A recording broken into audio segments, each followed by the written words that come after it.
Yo guys, what's going on? Thanks for coming back to another episode of Aura Audio, and welcome to one of the first videos where we're going to be learning how to properly develop apps with a cool framework called AudioKit. And this is a framework that allows you to build music apps for Apple platforms. So you got the iPhone, tvOS, Mac OS, which I know Big Sur just came out. Lots of great stuff. So specifically this video, I'll be teaching you guys how to set up the AudioKit library or framework, so that way you can incorporate it into your projects. And I'll also be able to show you how to set up the development environment for the iPhone. So let's get started. So first off, all of these links will be in the description as always. So the first link is Xcode. Now, Xcode is a tool that allows you to build applications for the Mac, TV, Apple TV, or iPad and iPhone, or Apple Watch. So basically, all of the Apple platforms right here, you can build stuff for them. So one of my favorite apps out there. When I first discovered it, man, it was like awesomeness. So if you go ahead and click that link, you can go ahead and download it. It's quite large, 11 gigabytes, so it will take a while to download. While that's downloading, I can introduce you guys to the next link, which is the AudioKit repo on something called GitHub. So most of you probably know what GitHub is if you're a programmer. If you don't, GitHub is a tool that allows programmers to collaborate, and it's used a lot even in the professional environment because it's useful. You can do things like pull requests, lots of other stuff. I don't actually know because I'm still kind of a beginner to GitHub. But anyway, this is the AudioKit library, all of its code. So when we say source code, what we mean is that literally you can go into sources, and I could go into AudioKit. I can see everything, all the code for this library. So here's some Swift code. We also got some, if we go back, you can see that there's some C code. So this is kind of all the audio processing stuff right here, because C and C++, the programming language, are useful for buffering audio. You don't see a lot of things like JavaScript or Swift used to actually buffer the audio because they're high latency, I guess, or they also don't have as efficient of a thread, if that makes sense. Again, I'm still learning this stuff too, so please somebody correct me if I'm wrong on this, but here we can see there's a bunch of C++ files, some of the processing stuff. Anyway, this repo right here is going to be your friend, so make sure you go check them out. And since we downloaded this is called, I guess, the production release version of Xcode. There's also an Xcode beta, but for these couple videos, we're going to be using just Xcode. And that's because I want to teach you guys first how to start developing for just your own iPhone, and say you don't have iOS beta, or iPad uses iOS, but say you don't have iOS beta, you don't have Mac OS beta, say you're just on the latest version that's publicly released, we're going to be using Xcode. And finally, we have the AUv3 example app. So some of you have probably heard the term before, AUv3.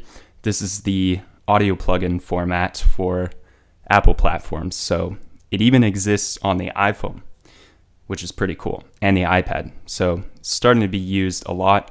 It was initially released in 2015, but yeah, it's started to become a really big thing. So I thought we'd go through and look through this great example plugin that AudioKit has put out, and they've released all of the code for it so that you can see how it's built. So we're going to be looking at that through these next couple of videos. One other thing I wanted to say was the V5 main is the branch we're going to be using.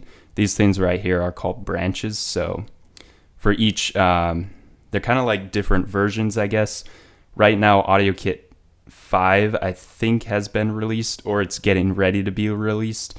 And so there's a main branch. And the main branch is something that's referred to as more stable. So usually there's not a lot of these things called bugs where things are kind of glitched out and some things don't work. Normally the main will have less of those. So I know when I was working on the v5 develop, doing some MIDI stuff, iOS 14 beta had just been released. And so I was playing around with it, trying to build this MIDI track view. And I noticed that there were some bugs with Apple's MIDI, which weren't really bugs. It's just that they changed the way MIDI packets were laid out. Anyway, bunch of technical stuff. And so I had to look at the API and see what was changed and kind of mess around with it. So yeah, you can experience a lot of glitches and bugs on the v5 develop because it's in the development stage. But the main should be a little bit better of an experience for starting out. So that's what we're going to be using today. All right, let's see how Xcode is doing. Looks like it's a quarter of the way there. So I don't really have much else to say right now. So I'll kind of just come back once it's downloaded. See you guys then. Alrighty, so Xcode has finished downloading, but while it was downloading, I was reading some stuff that I thought I should let you guys know about. So if we go to the AUv3 example app and you see this file, it's called the readme.md, which stands for readme.markdown. So Markdown is just kind of a cool language that you can use to create some stuff. It's kind of like HTML, if you know what that is. But yeah, so this is what the actual Markdown looks like. They're used a lot on GitHub. And so it's just kind of a nice way to put together a document that people can read. So it's always a great idea to read the readme.markdown because it usually contains some useful information. And this one in particular says that this example was built entirely in Swift 5 and AudioKit 4. So that means it actually hasn't been built with AudioKit 5 yet. So we need to use the AudioKit 4 actually. So I was wrong about using the v5 branch. What we want to do is we probably actually want to use the v4 master. So that's what I'm going to do because I believe it doesn't say any specific version of v4. It just says AudioKit v4. So I'm assuming probably use the AudioKit v4 branch. But anyway, let's go ahead and set up Xcode first, just to see what that will look like. All right, now we can just go ahead, run through these agreements. I think I can, oh, dang it. Can't use my fingerprint. All right, so installing components, I think that means it's installing Xcode, something called Xcode command line utility, which that is important. Just remember the name. You don't have to know what it is now, but it will come into play.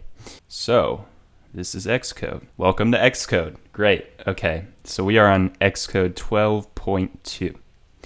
Now let's go to the AudioKit branch. So again, v4 master. I'm going to go to my code, and what I'm going to do is go and search GitHub Desktop. And now this is an application that is another useful tool to have under your belt, especially if you're going to run your own GitHub repo. But specifically, I just want to use it because it kind of allows us to easily clone this AudioKit repo so we can have it locally on our system. So hopefully you guys will have GitHub Desktop downloaded and Xcode downloaded by the next video. I'm going to end it here because it's been a really long day for me, but we're going to keep this going Wednesday. So stay tuned for then, and I'll see you guys next time. Peace.